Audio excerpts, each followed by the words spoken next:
I've walked past this doorway more than 100 times. It's nothing really, nothing special, just a gate, just like the other thousands that are along all the streets and alleyways around here in my neighborhood. Most of them are kept open when somebody's home, simply just for airflow, because aircon is not real popular around here.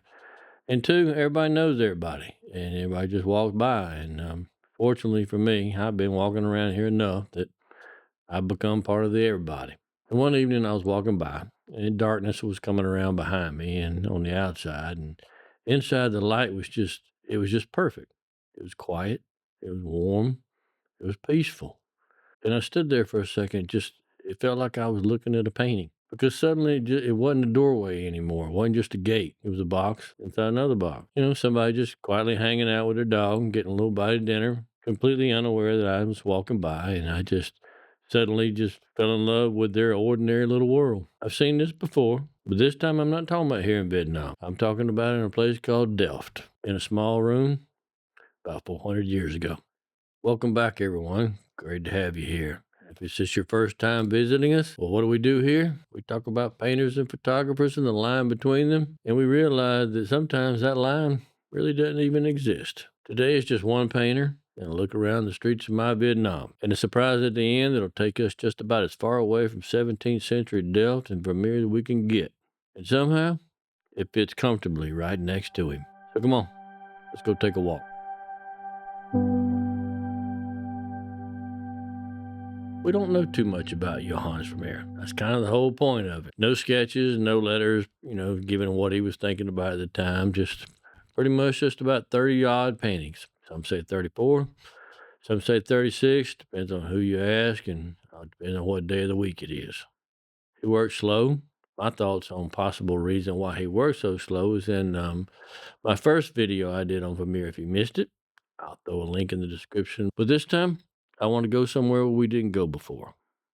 Not into the room specifically where the subject is, but his distance from it. Because there's something that I've come to believe that, after spending so much time with him, that, everybody talks about the light. Yeah, I agree with him. He was pretty good at it. But for me, it's become not just about the light, but it's become about the distance. Vermeer, he was an observer. He's either in the room or across the room, behind the table, behind the curtain, outside the room. He chose where he wanted to stand. It's almost like, he's not documenting it. He's observing it. He's discovering them, just like you would walking by a window or a doorway on an ordinary day. Well, let's look at these two paintings together. Both about a letter, one writing one reading one. And in both, we stand outside the room. Vermeer uses a curtain in each almost like a threshold separating us from, her privacy. But what's fascinating is that he doesn't give us the whole story. It's assumed that both of these letters are love letters. That was just kind of what was the thing to do if somebody included a letter in the painting during that time. It was a love letter. Either going or coming. Take the crumpled paper on the floor and woman writing a letter. What is it? We don't know. Could be a first draft. Could be a letter she received and got mad about, crumpled it up and threw it on the floor, and she's writing a response. Or it could be from a letter manual. What these were help guides with phrases and words because, people were just getting started to writing letters and everything, and they were just kind of like, phrases you could use.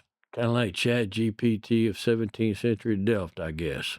But we're on the outside. Vermeer asked us to pause, slow down just a little bit.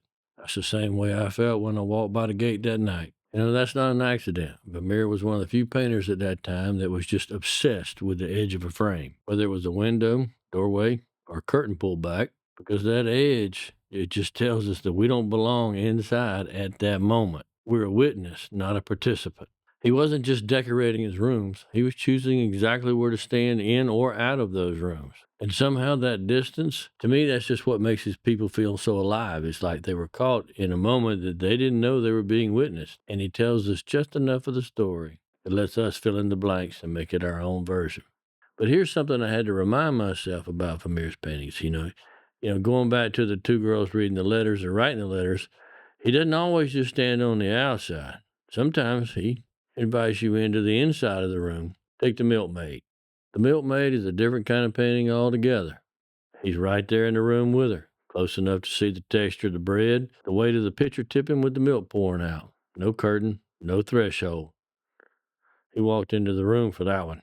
So the distance was never a rule for him. It was a choice, made fresh every time, just depending on what the scene called for. Remember that one. And that's exactly how I ended up working on the streets here in Vietnam. Sometimes I'll shoot with an 85 millimeter, and sometimes I'll shoot with a 35 millimeter. I like primes. Just make you think a little bit more than a zoom would about where you're standing.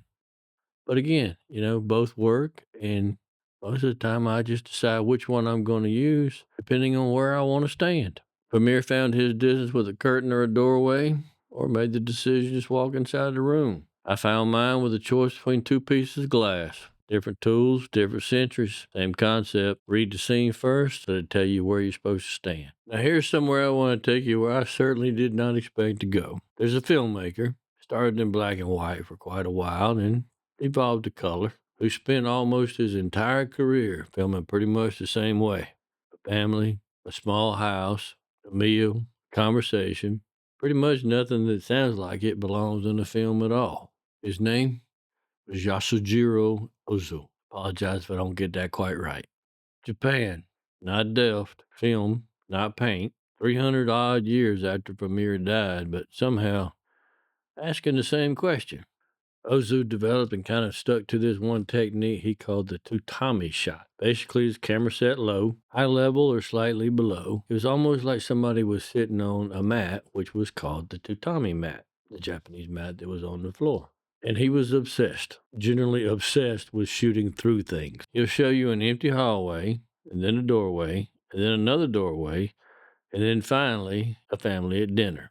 And you realize that you've walked through 3 or 4 thresholds before he ever invites you to sit down at the table. And this matters for 2 reasons. First, he's just filming everyday life, not Baroque drama, not post-war chaos of other Japanese directors and filmmakers at the time.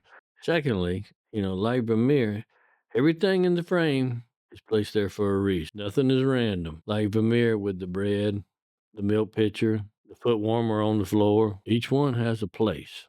Ozu does the same thing and often does it with color in his later work. Take autumn afternoon, a red kettle here, a yellow lamp here. Even the scene might change. He'll still keep the red and the yellow, whether it's on the wall or the carpet or wherever. But everything has a purpose. Vermeer starts with a room and then gives us a person. Ozu starts with architecture and then allows a person to enter it. 2 completely different directions, but somehow the exact destination. The room has dignity, person has dignity. It's that ordinary moment.